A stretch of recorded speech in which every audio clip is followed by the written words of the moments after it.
Gloves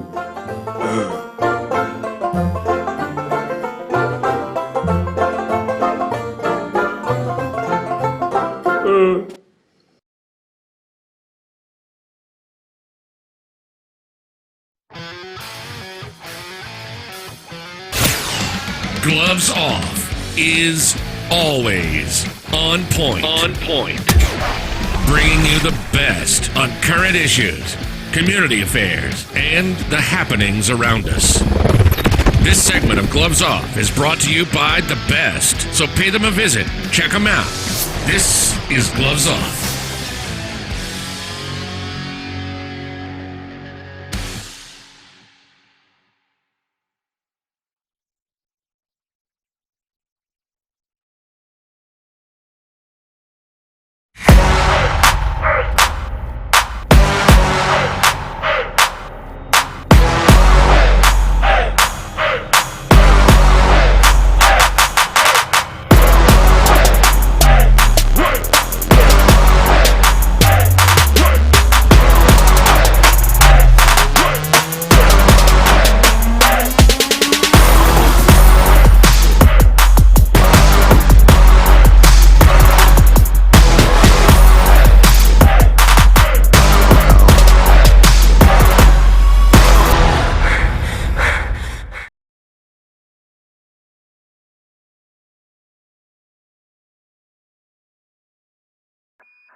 The following political paid advertisements do not reflect the political opinions of the program or its associates. Any political campaign or candidate who wishes to purchase advertising can do so. Advertising is open to all on behalf of Gloves Off.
We're back at you with Gloves Off, and today I have a great guest, Monica Liendo. She'll be running for Justice of the Peace, and it's really great to see. And it's great to see that women are coming forth and stepping up and going into public elections.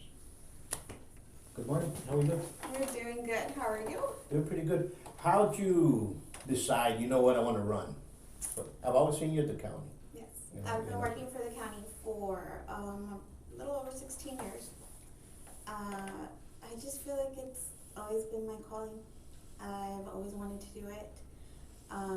Fortunately, I interact with people all the time. I'm currently a deputy with the sheriff's office, and it's just something I've always wanted to do. I have the greatest teacher, and my whole life I've been exposed to that, to helping out the community, to wanting to get to know the people. And I feel like with this opportunity, I'll be able to help the people on a broader level.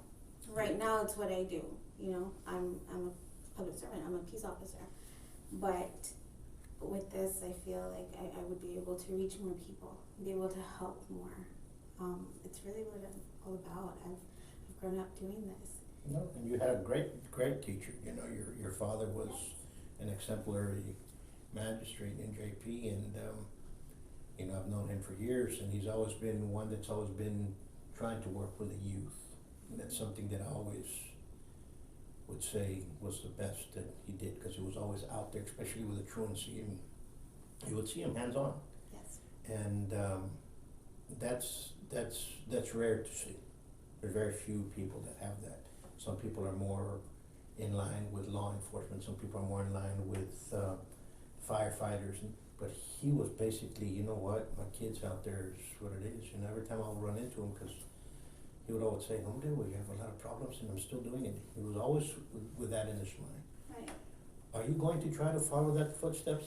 I feel like that's the group that you need to target, the youth, because, you know, when they grow up, they're the ones that you deal with. They're the ones that the law enforcement deals with. And so if you get to the root of it, if you interact with them at an early age, I think especially at the elementary level, at the middle school level, high school, they're already the person that they're going to be pretty much. But I think if you reach them when they're younger, especially at the elementary, because you can get to the root of anything that might turn into something bigger.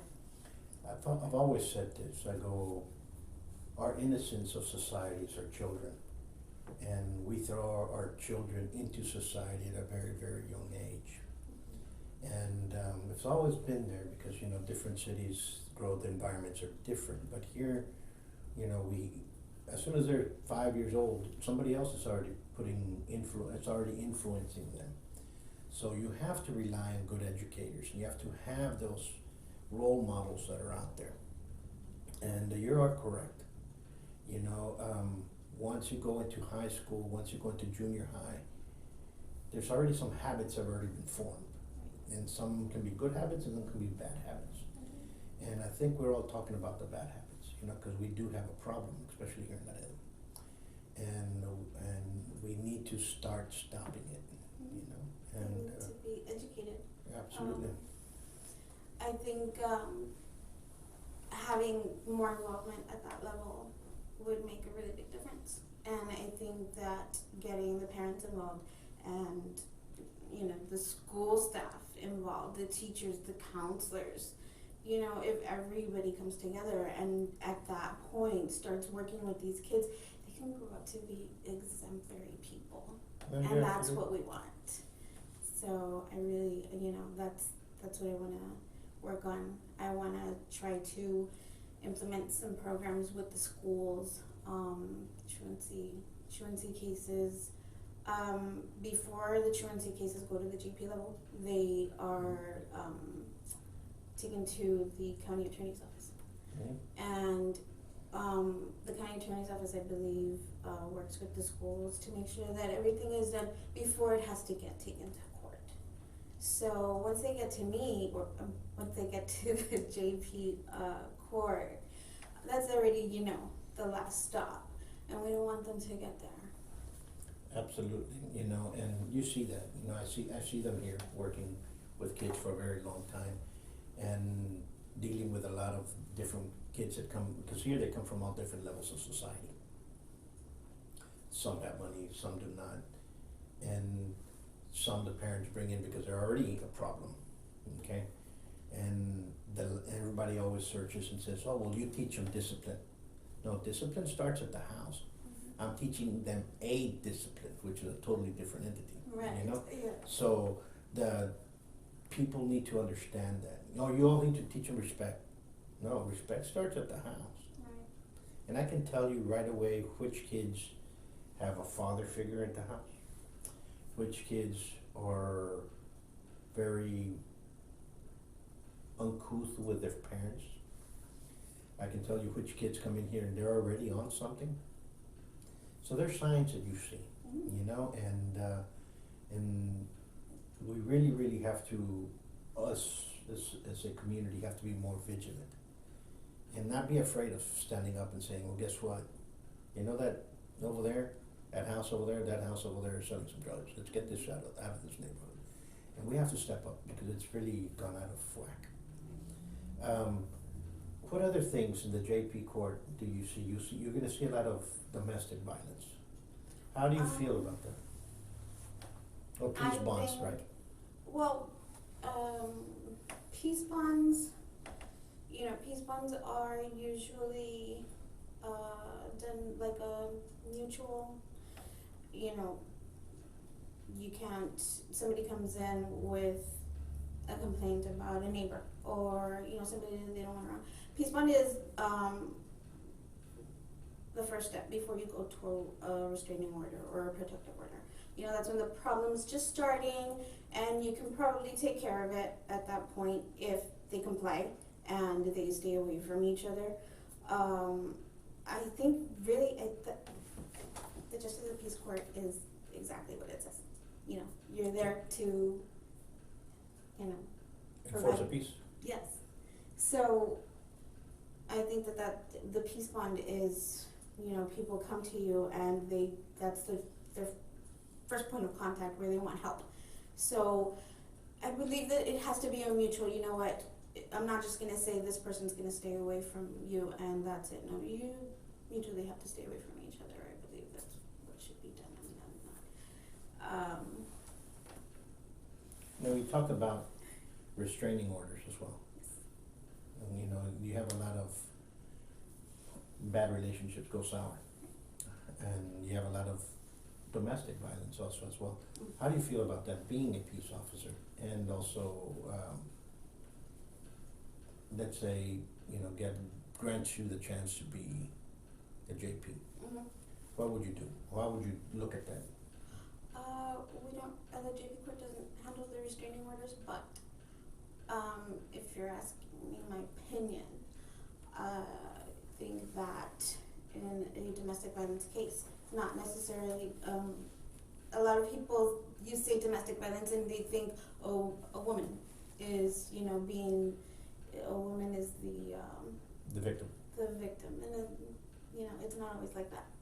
In lots of cases, it's the man that's the victim. And so I think you need to look at the case itself, because you do get a lot of people that aren't truthful. There's people that just, you know, want to do it out of malice. And so you really have to study the case and get all the evidence. And I'm, you know, I'm a strong advocate for domestic violence, like to,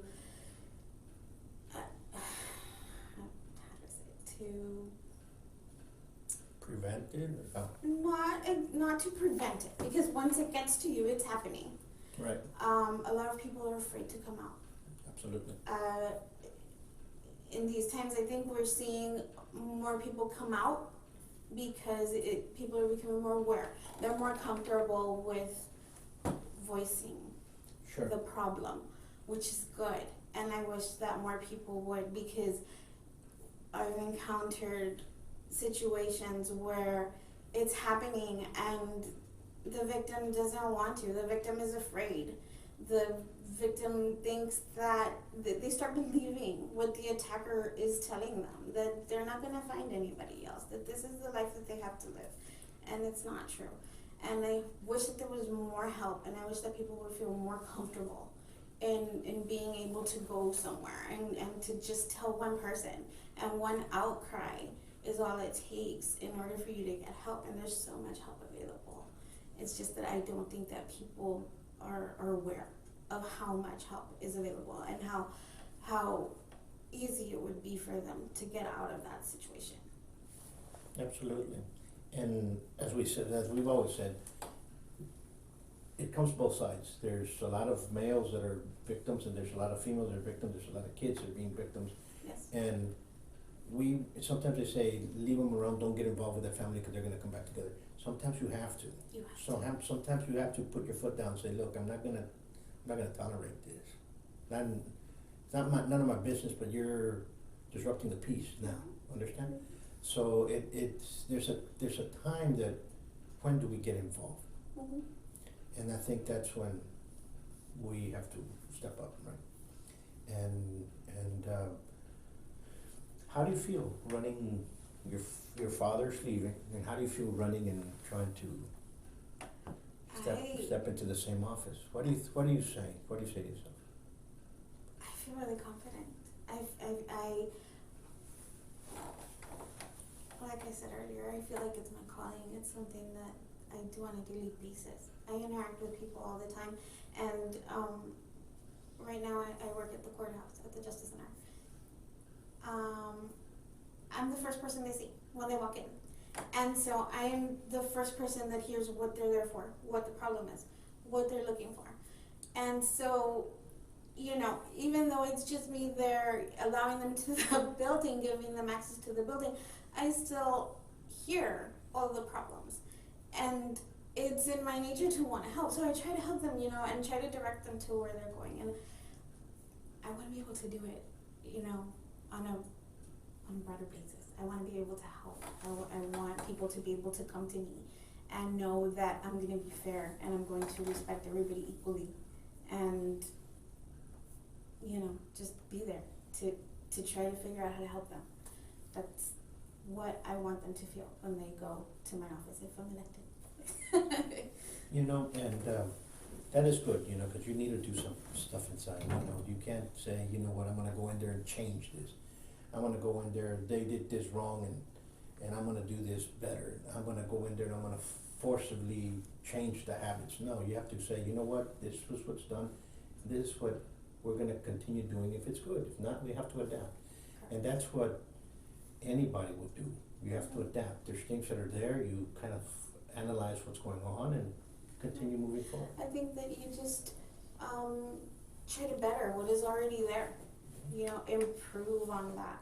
And, you know, if you want to implement something different, do it. And, you know, hopefully my ideas come to life, and I have so many things that I want to do, so many things that I'm thinking, and I want to be able to be there and have the opportunity to show the people that I'm there for them.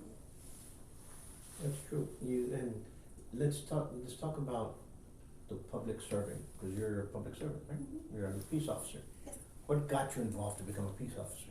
What did you say, you know what, I want to become a peace officer? Like I said, I've been working for the county for a long time. When I first got hired with the county, Webb County had employees working at the DPS office. They were employees from the JPs that were housed at DPS, because at the time DPS was, you know, handing their traffic citations to the JPs. So when I got there, my position, I was assigned to criminal intelligence at the time. And so that kind of got the juices flowing. I loved what they did, and you know, it sparked my interest in law enforcement. And so eventually the county employees were removed from the DPS office, and we were replaced with the corresponding JP. So I ended up working with Judge Longhead, which was wonderful. Great individual. Yes, he gave me the opportunity to go to the police academy while I was still employed by him, which I'm forever grateful to him for. And so, yeah, I was working with him, and I was going to the academy, and I graduated in December of 2008, and I've been a police officer since. Well, congratulations! I remember, and you know, because it's great. It's great to see. It's great to see individuals going out there and putting back to the community. You know, some people get lost in the workforce. Yeah. but some people start continually, you start seeing them over and over and over and over again.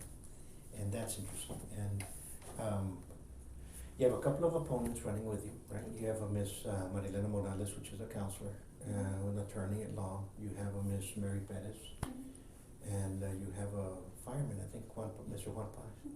So, you know, I think Mr. Paz has run before. Yes. And, you know, so it's gonna be interesting to see. It is. But, you know, you're a very well-liked individual. And you're a person that doesn't take any animosity to others, you know, you're very, you know, so I don't think there's gonna be that bad blood in the campaigns. I hope not. Not on your side. Right. I hope that it doesn't get to that point. That's not my intention. I hope everybody is willing to run a clean and respectful campaign, which is what I'm there to do. I just want to focus on getting the word out to the people that I'm here for them. And, you know, I'm going to continue having that court, you know, door open policy. Come see me whenever you want with whatever, anything, any problem that anybody has. I know sometimes people don't want to go. They think, oh, you know, my problem isn't that big. Maybe I can figure it out. You know, if there's something that I can help somebody with, I encourage them. Even now, office or not, I encourage them to come to me and ask for help, because 100% of the time I'm going to say I will try to help you. Try my best. Absolutely. How can they get a hold of you if they want to help you out in your campaign? They can reach me. My phone number is 956 282 2209. Okay. And of course you have a Facebook page and so on and so forth. I do have a Facebook page. You have Yes, I will. I'm working on getting headquarters.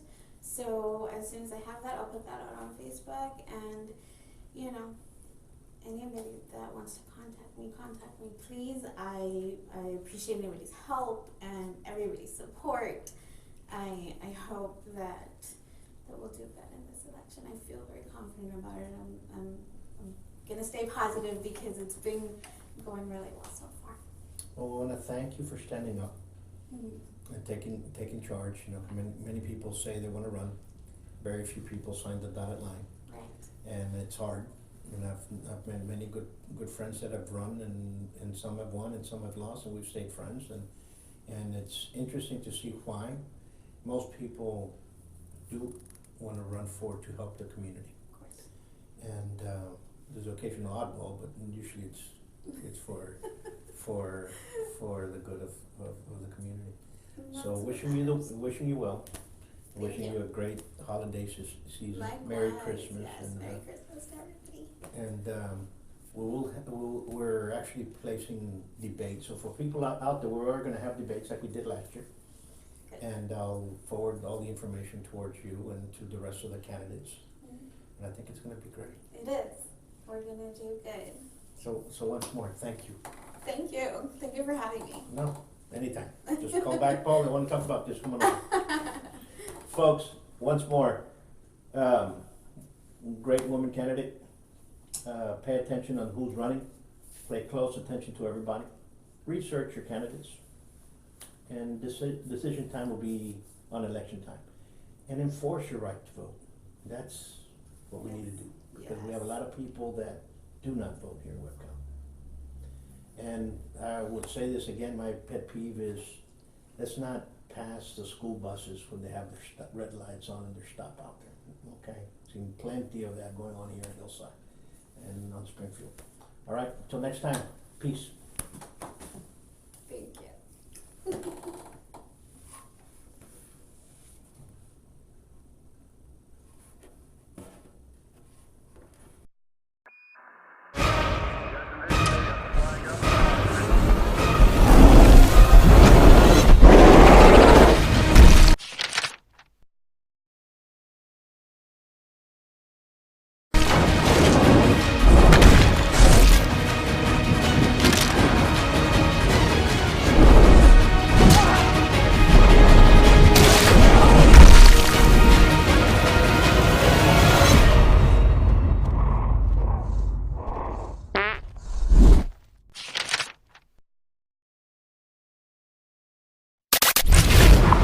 following political paid advertisements do not reflect the political opinions of the program or its associates. Any political campaign or candidate who wishes to purchase advertising can do so. Advertising is open to all on behalf of Gloves Off.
Gloves Off is always on point. Bringing you the best on current issues, community affairs, and the happenings around us. This segment of Gloves Off is brought to you by the best, so pay them a visit. Check them out. This is Gloves Off.